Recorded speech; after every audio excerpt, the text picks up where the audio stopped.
मैंने इब्राहीम अलैहिस्सलाम की बात से बात शुरू की थी। इब्राहीम अलैहिस्सलाम को जिस मुआशरे से सामना था, उस मुआशरे में कितने मुआहिदीन थे? उस मुआशरे में नेकी का रास्ता बतलाने वाले कितने थे? और भाई वो तो जिस घर में पैदा हुए वो घर बुतखाना था। पूरा मुआशरा तो बुतगरों का बुतखाना था ही। उनका अपना घराना, अपना घर बुतगरों का घर था। और बुतगरों के घर होने के बावजूद अब उनकी तरबियत कैसी हुई होगी? जिनके मां बाप, जिनके इर्द गिर्द, जिनका पूरा माहौल शिर्क में डूबा हुआ था, तो उनको कहां से मिलनी थी ये तालीम? कहां से मिलनी थी कि मैंने इसके खिलाफ आवाज उठानी है? कहां से किसी ने बताना था? वही जो अल्लाह करीम ने हम सबको बताया हुआ है। इब्तिदाए आफरीनिश, अलस्तु बिरब्बिकुम, क्या मैं तुम सबका रब नहीं? अबदियत रब हर शख्स की फितरत में है। किसी ने फितरत डैमेज कर ली, किसी का आईना बसीरत दुरुस्त है, किसी की फितरत दुरुस्त रह गई।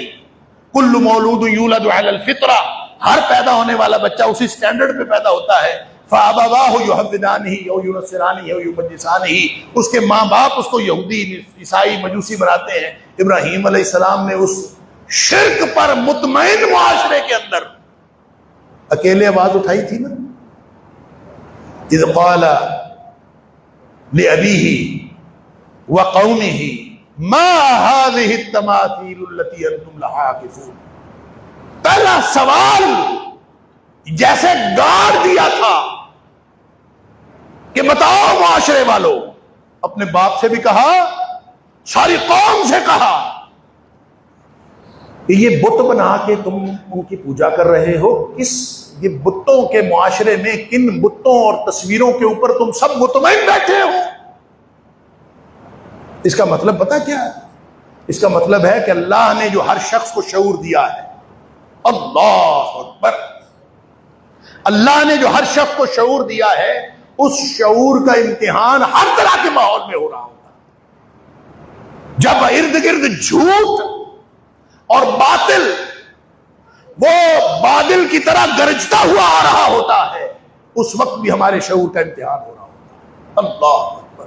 हमारे वालिद, हमारे चचा मौलाना मोइनुद्दीन लखवी रहमहुल्लाह, वो फरमाया करते थे, झूठ और बातिल वो बादल और तूफान की तरह गरजता बरसता हुआ भी आ रहा हो तो झूठ झूठ होता है, कभी उससे मरूब नहीं होना चाहिए, उसकी कोई हकीकत नहीं होती। लिहाजा एक शख्स खड़ा हो झूठ के मुआशरे में, बेहयाई के मुआशरे में और बातिल के मुआशरे में, एक शख्स खड़ा हो, अगर उसने उठ के खड़े होकर अपनी आवाज उठा दी कि लोगों ये क्या कर रहे हो, जैसे लूत अलैहिस्सलाम ने कहा, अलैसा मिनकुम रजुलुर रशीद, तुम्हारे अंदर कोई एक भी बंदे का पुत्र नहीं है। जैसे इब्राहीम अलैहिस्सलाम ने कहा, मा हादिहि तमासीलु लती अंतुम लहा आकिफून, ये कैसे बुत हैं, कैसी तस्वीरें हैं खुद बना के मूर्तियां, उसी के ऊपर मुतमईन मुआशरा बैठा हुआ है। उस मुतमईन मुआशरे के अंदर इब्राहीम अलैहिस्सलाम ने जो पहला सवाल उठाया था, उस शऊर की बुनियाद पर था, जो शऊर अल्लाह करीम ने इब्राहीम अलैहिस्सलाम को उनकी बनावट में, उनकी पैदाइश में अता फरमाया था, जो हम सब के पास शऊर है। लिहाजा बात यह समझ आई कि मुआशरा सारा झूठ से भरा हुआ हो, मुआशरा सारा शिर्क से भरा हुआ हो, मुआशरे की कोई समत, कोई जेहत दुरुस्त ना हो, तो भी ये चीज हमारे इम्तिहान को कम नहीं करती, हमारे शऊर का इम्तिहान फिर भी जारी रहता है। वहां कहना पड़ता है, किसी ना किसी को इब्राहीम बनना पड़ता है।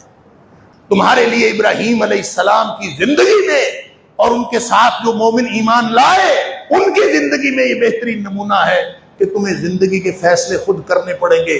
कौन तुम्हारा दोस्त और कौन तुम्हारा दुश्मन, जब तुम इस तरह से शिर्क के खिलाफ, बातिल के खिलाफ और हर चीज के खिलाफ आवाज उठाने वाले नहीं बनोगे तो फिर याद रखो, ना तुमने इब्राहीम अलैहिस्सलाम के उसवे पर अमल किया, ना तुमने नबी अकरम सल्लल्लाहु अलैहि वसल्लम पर उसवे किया। अल्लाह ताला मुझे और आपको, हम सबको इस इम्तिहान के फलसफे को समझने और फिर इसके मुताबिक जिंदगी गुजारने की तौफीक अता फरमाए, हम सबको सच्चा उम्मती बनाए। व आखिरु दावाना अल्हम्दुलिल्लाहि रब्बिल आलमीन। कानत लकुम उस्वतुन हसनतुन फी इब्राहीम वल्लज़ीना मअह